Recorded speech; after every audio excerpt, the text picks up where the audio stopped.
আর কোনো মার যেন বুক খালি না হয়, আর কোনো ভাইয়ের যেন ভাই না হারায়। আমি এইটাই চাই। আমার সন্তানের বিচার আপনারা করেন না, আমাকে কিছু দিয়েন না, শুধু সমাজটাকে একটু বদলায় দেন আল্লাহর হস্তে। সমাজ কাঠামোটাকে আল্লাহর হস্তে বদলায় দেন। সমাজের বিবেকবান মানুষদেরকে আপনারা একটু বিবেকটাকে সঠিক পথে চালাবার ক্ষমতা দেন। আমরা একটা কথা আপনার মুখ থেকে শুনতে পেরেছি, আপনি রাষ্ট্রের কাছে বিচার চাচ্ছেন না আপনার মেয়ে হত্যার। আসলে কেন আপনি একজন বাবা হয়ে বিচার চাবেন না কেন? আমার বয়স 55। জি। আমি ওরকম ভাবে আমি দেখিনি। আমার ভুল হতে পারে, আমার জানার ভুল থাকতে পারে, আমার জ্ঞানের স্বল্পতা থাকতে পারে, যে আইনের ফাঁক ফোকর দিয়ে কোনোভাবে বের হয়ে যায়নি। কারণ যে খুন করেছে, আমি কালকে শুনতে পেরেছি সে নাকি আরো একটা কোনো অথরিটির সাথে জড়িত ছিল এবং জামিনে বের হয়ে আসছে। তো বের হয়ে আসে সে আবার আরেকটা করছে, আবার সে জামিনে বের হবে, সে আবার আরেকটা করবে, আবার সে আরেকজন মানুষ জামিনে বের হবে, সে আরেকটা করবে। আপনাকে ঠেকাবার ক্ষমতা রাখেন? আপনার কাছে কি সেই ক্ষমতা আছে? আদালতের একজন বিচারপতির হাতে কি সেই ক্ষমতাটা আছে? আমি রূঢ় ভাষায় বললাম, আমাকে ক্ষমা করবেন। আপনাদের কাছে সেই ক্ষমতা কি রাষ্ট্র দিয়েছে? রাষ্ট্র কি আপনাদেরকে দিয়েছে? আপনি এখন অন্যায় করেন, আধা ঘন্টা পরে আপনি জামিনে বের হবেন, আপনি গলায় মালা দিয়ে ঘুরে বেড়াবেন। আচ্ছা, আপনি গতকালকে একটা কথা বলেছিলেন যে সরকারকে আমি ইসলামে লিখিত দিয়ে দিলাম যে আসলে বাংলাদেশে আমার এটা আমার আবেগের ভাষায় আমি বলেছি, যেটা আমি বাবা হিসাবে আমি আবার আবেগের ভাষায় বলেছি। কারণ আমি বাবা, আমার সন্তান যখন হারায় যাবে তখন আমি হয়তোবা দিক জ্ঞান শূন্যতা আমার থাকতে পারে, এটা স্বাভাবিক। এটা কিন্তু আমি যেটা বলেছি খুব বেশি কি অন্যায় বলেছি? না, না। কিন্তু একটা দুঃখের সাথে বলতে হয়, রামিচা যে বিড়ালটা লালন পালন করতো, সেই সে বিড়ালটা 3 দিন যাবত কিছু খাচ্ছে না। আমি সকালবেলা ওকে মাছ ভেজে দিয়ে আসছি, ও খাচ্ছে না। কারণ আমার মেয়ের পরে টেবিলের উপরে বসে থাকতো আর ওকে এইভাবে চেটে দিত। আমি বকা দিতাম, পরে সাবান দিয়ে মুখ ধোয়াই নিয়ে আসতাম, ওর বুক ছাড়া ও ঘুম আসতো না। এখন মেয়ে বিড়ালটা আমার 3 দিন যাবত কিছু খাচ্ছে না। আমি ওকে যতই ডাক দিতেছি ও আমাকে আরো খামসি দেয়, ও আমার কাছে আসতেছে না। ও আমার বুকে ঘুম আসতো, আমি ডাক দিলে আমার এখানে এসে বসে থাকতো। এখন আর 4 দিন যাবত ও আমার কাছে আসতেছে না। বাংলাদেশ সরকার প্রধানমন্ত্রীর কাছে আপনার কিছু বলার আছে কিনা, তারেক রহমানের কাছে? আমি আমার বাচ্চা সন্তানের বিচার চাই। আমার বাচ্চা তো আর ফিরিয়ে দিতে পারবেন না। বিচার না পারেন না করেন, অন্তত আল্লাহর হস্তে এমন একটা সমাজ ব্যবস্থা দেন যে ব্যবস্থা আর কোনো বাবা যেন তার বুক খালি না হয়, আর কোনো মার যেন বুক খালি না হয়, আর কোনো ভাইয়ের যেন ভাই না হারায়। আমি এইটাই চাই। আমার সন্তানের বিচার আপনারা করেন না, আমাকে কিছু দিয়েন না, শুধু সমাজটাকে একটু বদলায় দেন আল্লাহর হস্তে। সমাজ কাঠামোটাকে আল্লাহর হস্তে বদলায় দেন। সমাজের বিবেকবান মানুষদেরকে আপনারা একটু বিবেকটাকে সঠিক পথে চালাবার ক্ষমতা দেন। আপনারা চাইলেই পারেন। 18 কোটি মানুষকে চালায় হয়তো বা 450 থেকে 500 মানুষ। এই 500 মানুষকে আপনারা সঠিক পথে নিয়ে আসেন, তাহলে বাংলাদেশ সঠিক পথে চলবে। আমি স্যার বাবা সরকারকে, রাষ্ট্রকে একটা চ্যালেঞ্জ দিয়েছে যে আপনারা বিচার করতে পারবেন না, স্টাম্প নিয়ে আসেন, আমি লেখা দেই, এই ঘটনার বিচার হবে না। 2-4 দিন কথা হবে, 15 দিন পর নতুন ইস্যু আসবে, আপনারা ভুলে যাবেন। এটা অত্যন্ত বাস্তব, তার সাথে আমি একমত। একটা উদাহরণ নাই আপনি দেখাতে পারবেন যে এই দেশে বিচার হয়েছে। আমি সরকারকে আমিও চ্যালেঞ্জ দিলাম যে রামিসার বাবা যে কথাটি বলেছে যে কোনোদিন আপনারা বিচার করতে পারবেন না, স্টাম্প নিয়ে আসেন, লেখা দেই। গত 8 দিনে রামিসার মতো 5টা শিশুকে ধর্ষণ করে হত্যা করা হয়েছে। বাংলাদেশ একটা মগের মূল্যকে পরিণত হয়েছে এবং এটা অপরাধীদের একটা ডেরায় পরিণত হয়েছে। আপনাদেরকে যদি আরও জরিপ দেখাই, যে দেখেন গত জানুয়ারি এবং ফেব্রুয়ারি 2 মাসে এরকম ঘটনা ঘটেছে 85টি। পৃথিবীর কোনো সভ্য দেশে এটা হওয়া সম্ভব বলে আপনারা মনে করেন? না। রাষ্ট্রীয়ভাবে আমরা বর্তমানে কোথায় পৌঁছে গেছি, কোন অবস্থায় পৌঁছে গেছি, একবার খালি চিন্তা করেন। গতকালকে কেন বলবে না? আপনাদেরকে আমি বলি যে দেখেন গতকালকে একটা ঠিক এমনই ঘটনার একটা শিশু বাচ্চাকে নির্যাতন করে মেরে ফেলা হয়েছে 10 বছরের চট্টগ্রামে। সে বাচ্চাটার নাম কি? টিটন নামে একটি বাচ্চাকে আজকে থেকে 10 বছর আগে হত্যা করা হয়েছিল। গতকালকে 20 মে সেই হত্যা মামলার রায় হয়েছে, মাত্র 10 বছরের কারাদণ্ড হয়েছে। আমাদের দেশের আইনজীবীরা একটি 302 ধারার মামলাকে পরিবর্তন করে 304 ধারা করেছে। কিভাবে? 302 ধারা হচ্ছে সরাসরি হত্যা, 304 ধারা হচ্ছে যে অনির্ধারিতভাবে কিংবা অসতর্কতার সাথে এই হত্যাটি হয়েছে। আমাদের আইনজীবীরা যদি এই কাজগুলো করে তাহলে এই দেশে বিচার কিভাবে হবে? সরকারকে বলবো যে 2-1টাকে ঝুলা দেন। আপনি পৃথিবীর উন্নত দেশগুলোর দিকে তাকান, পৃথিবীর আরব দেশগুলোর দিকে তাকান, সৌদি আরব, কাতার, কুয়েত, বাহরাইন, তারা কি করছে? যারা নির্যাতন করছে, যারা ধর্ষণ করছে, প্রকাশ্যে তাদের লিঙ্গন করছে, ফাঁসিতে দিচ্ছে। বাংলাদেশে আমি চ্যালেঞ্জ করে গেলাম, একটা মানুষকে যদি প্রকাশ্যে ঝুলিয়ে দেওয়া হয় তাহলে এই দেশ থেকে এই শিশু নির্যাতন, শিশু বলাৎকার, শিশু ধর্ষণ, শিশু হত্যা চিরতরে বন্ধ হয়ে যাবে। একটা উদাহরণও নাই। আমরা এখন মধ্যযুগে নাই, আমরা আধুনিক যুগে। আইন সংস্কারটা একটা চলমান প্রক্রিয়া, এগুলো ইমোশনালি করা যায় না, এটা বৃহত্তর ক্যানভাসে দেখতে হয়। প্রকাশ্যে এই ধরনের অপরাধীদের শাস্তিটা প্রকাশ্যে এক্সিকিউট করার জন্য বিভিন্নভাবে দাবি উঠছে, যদিও বা এটা অনেক ক্ষেত্রে সমর্থনযোগ্য নয়, কিন্তু আমরা এখন মধ্যযুগে নাই, আমরা আধুনিক যুগে।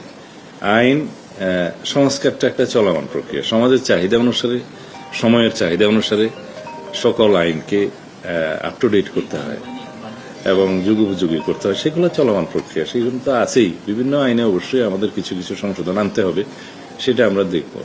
আবার কিছু কিছু ক্ষেত্রে এটাও চিন্তা করতে হয় যে খুব সংক্ষিপ্ত বিচারের মাধ্যমে আবার অবিচার করা হচ্ছে কিনা, বা এমন কিছু হয় যে আমরা খুব কঠোরতম আইন প্রণয়ন করলাম, প্রয়োগের ক্ষেত্রে সেটা আবার মিসইউজ হচ্ছে কিনা, অপব্যবহার হচ্ছে কিনা, এগুলো সবগুলো লক্ষ্য রাখতে হয়।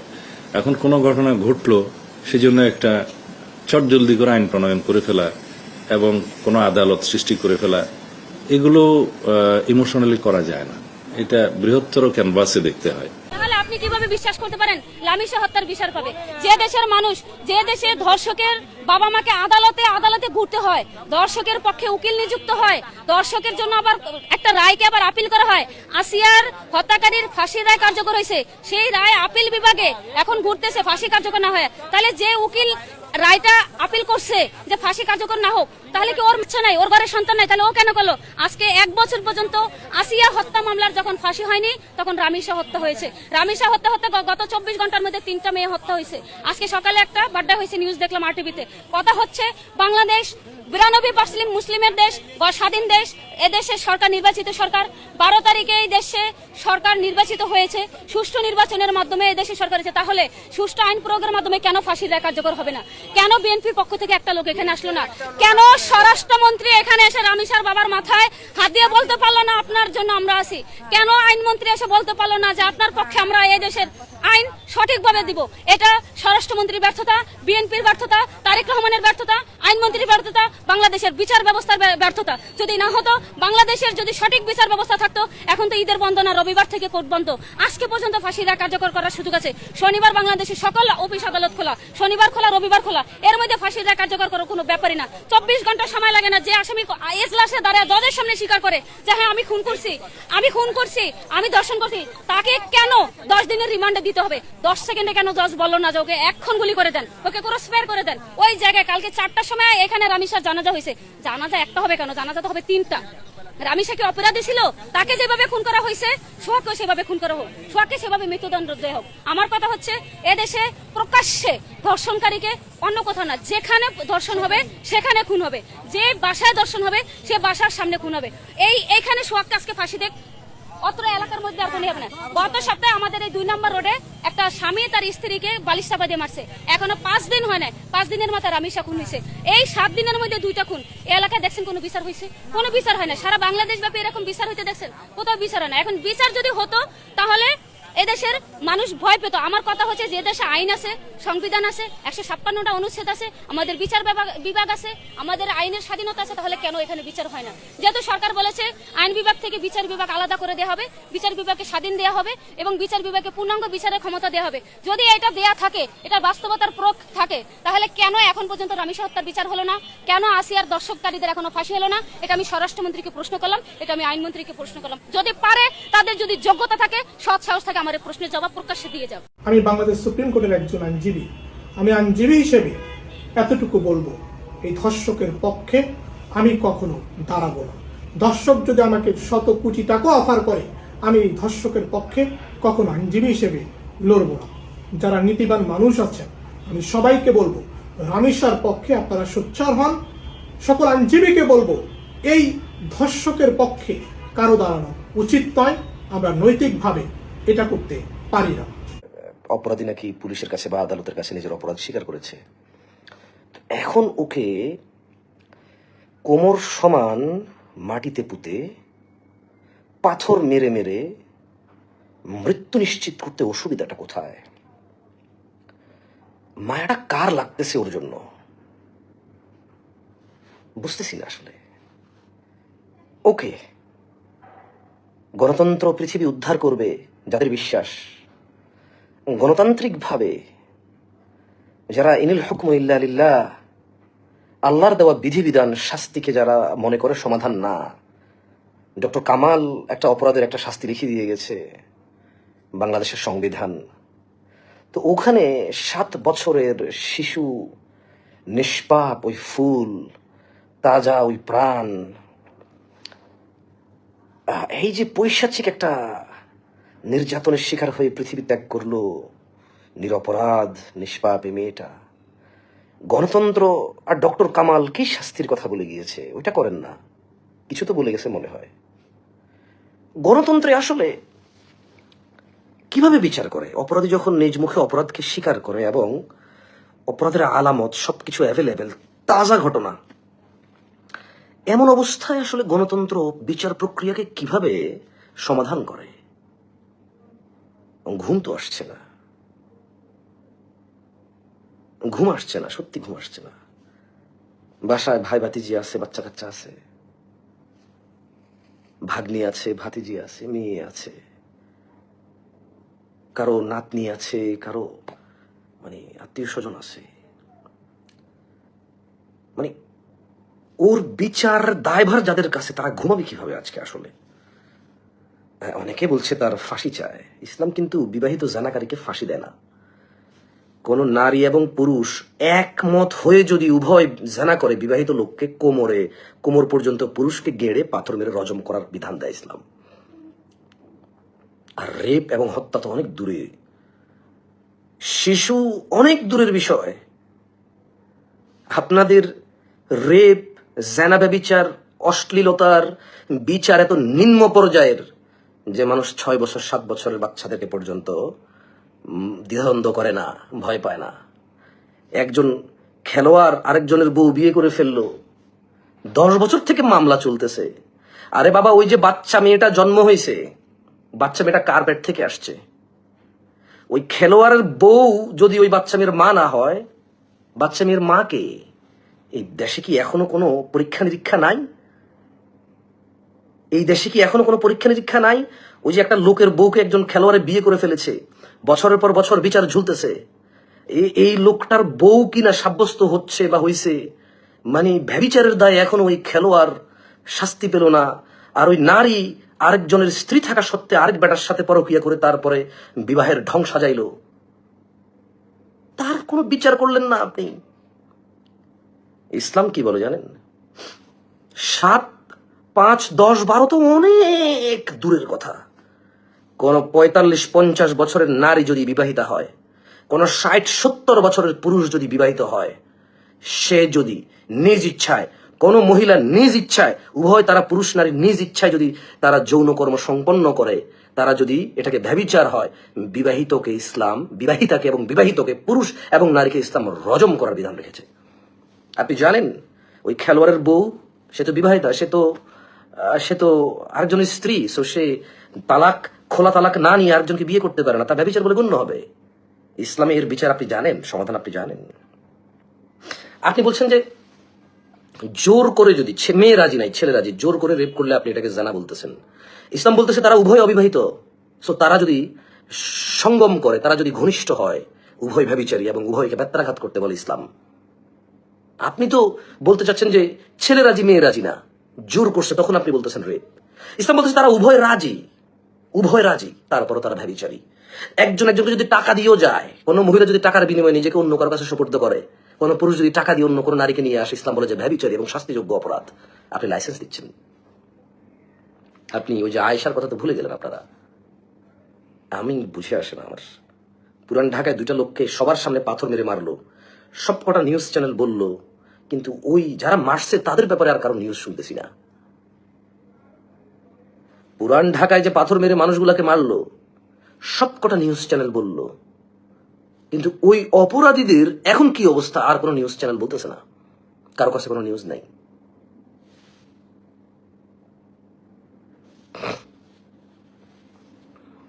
মানে কিভাবে ঘুমাচ্ছেন যারা ঘুমাচ্ছেন আমি বুঝতেছি না আসলে।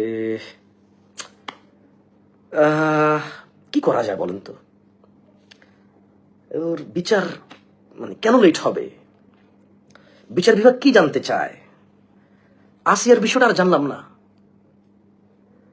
আসিয়ার নৃশংস হত্যার বিষয়টা জানলাম।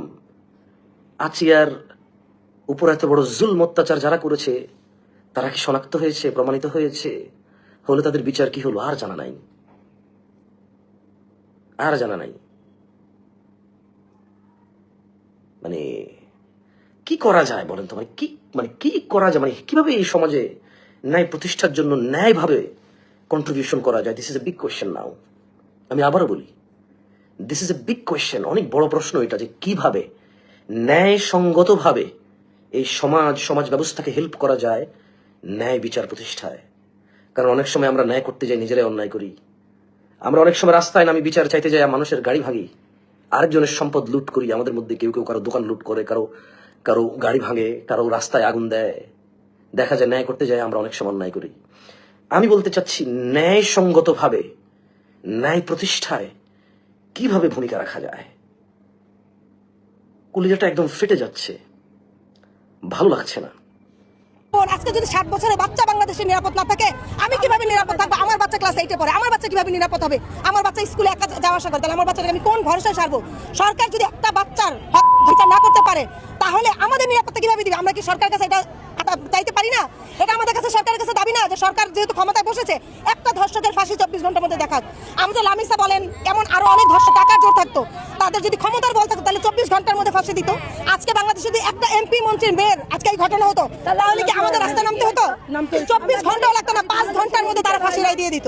কারণ ক্ষমতার বল। আজকে ক্ষমতার বল নেই, আমরা সাধারণ জনগণ, আমাদের সন্তানদের কিছু হলে আমাদের নিরাপত্তা নাই। আমাদের দাবি একটাই, 24 ঘন্টার মধ্যে সরকার পদক্ষেপ নেবে। আইন বিচার ব্যবস্থার কাছে আমাদের আবেদন, তারা 24 ঘন্টার মধ্যে ফাঁসি দিবে। আর যদি তারা ব্যর্থ হয়, তারা যদি বিচার ব্যবস্থা করতে বিচার করতে না পারে, জনগণ হাতে তুলে দেয়, জনগণ এই হত্যার বিচার নিজের হাতে তুলে নেবে। অনুরোধ যে আমাদের ন্যায্য বিচার দেয়। আজকে মা বোনেরা সবাই রাস্তায় নেমেছি কেন? আমাদের বাচ্চা নিরাপদ না, আমরা নিরাপদ না, আমার সেই দাবিতে আমরা আজকে রাস্তায় নেমেছি। আমারও হইতে পারে, আমার বাচ্চা বিচারটা পাচ্ছেন না আপনারা। আদৌ নির্বাচনের পরবর্তী সব নিরাশ হয়ে যাবে আসলে কেন? নির্বাচনের পরে এই পর্যন্ত অনেকগুলো ধর্ষণের শিকার হয়েছে। নিশ্চয়ই খবরে শুনেছেন আপনারা, যেহেতু মিডিয়ার মাধ্যমে আপনারা খবর প্রচার করেন এবং আমরা দর্শক আমরাও জানি শুনি যে স্বামীকে বেঁধে রেখে স্ত্রীকে ধর্ষণ করা হয়েছে। তার কি বিচার হয়েছে? হয়নি। এমন এই পর্যন্ত মানে নির্বাচনের পরে অনেক ধর্ষণের শিকার এবং খবর এসেছে, করেনি। কেন করেনি? আমাদের আইন বিচার ব্যবস্থা খুবই দুর্বল। তার মানে বলতে গেলে কি আমাদের সরকার দুর্বল। সরকার যদি ভালো হতো, আইন ব্যবস্থা ভালো হতো, তাহলে ধর্ষকের বিচার অবশ্যই বাংলার মাটিতে হতো। তাকে এইভাবে ধর্ষণ করে গলা কেটে হত্যা করা হলো। 24 ঘন্টার মধ্যে সরকারের পদক্ষেপ নেওয়া উচিত ছিল। এমন একটা ধর্ষকের বিচার যদি 24 ঘন্টার মধ্যে করা হতো তাহলে এই ধর্ষকদের রূহ পর্যন্ত কেঁপে উঠতো। আমাদের মা অবশ্যই, এটা তো অবশ্যই, যারা বিচার পাচ্ছে না আজকে। সম্প্রতি রামিসাকে নিয়ে যেই ঘটনাটি ঘটেছে এটি আসলে ভাষায় প্রকাশ করার মতো নয়। এই রামিসার ঘটনা নিয়ে জামায়াত ইসলামের একজন নেতা তিনি বক্তব্য দিচ্ছেন এই ঘটনার সঙ্গে নাকি বিএনপি জড়িত আছে। চিন্তা করা যায় ওখানকার বিএনপির সন্ত্রাসীদের আমরা সংশ্লিষ্টতা দেখতে পাচ্ছি। আরে ভাই, ছোট্ট একটা বাচ্চা, এই বাচ্চাকে যেইভাবে ধর্ষণ করা হয়েছে, ধর্ষণের পর হত্যা করা হয়েছে, এই বিষয় নিয়েও আপনাদের রাজনীতি করা লাগে? একটা বারও তো বললেন না যে ধর্ষণকারীর বিচার চাই, কিন্তু দায় চাপাই দিলেন বিএনপির মাথায়। ধর্ষক কখনো মানুষ হয় না, এগুলো হচ্ছে নরপিচাস, এগুলো মানুষরূপী জানোয়ারের বাচ্চা। শুধু রামিসা নয়, এরকম আরো অনেক ঘটনা সাক্ষী হয়েছে এই বাংলাদেশ, কিন্তু কোনো কার্যকারী বিচার এখন পর্যন্ত কেউ দেখে নাই। আমি বাংলাদেশ সরকারের কাছে আবেদন জানাতে চাই যে এই ধর্ষকের বিচার আজকে থেকে প্রকাশ্যে করা হোক। শুক্রবার দিন জুমাবারে জুমার নামাজের শেষে বাইতুল মোকাররম মসজিদের সামনে হাজার হাজার জনতা উপস্থিত থাকবে, হাজার হাজার সোশ্যাল মিডিয়ার ক্যামেরা উপস্থিত থাকবে। সেই ক্যামেরার সামনে, মানুষের সামনে ধর্ষকের কোমর পর্যন্ত মাটির নিচে গেড়ে পাথর নিক্ষেপ করে তাকে হত্যা করা হোক। ধর্ষকের বিচার যদি এইভাবে প্রকাশ্যে করা যায়, তাহলে ওই জানোয়ার নরপিশাচদের সোনার কুরকুরানি বন্ধ হয়ে যাবে।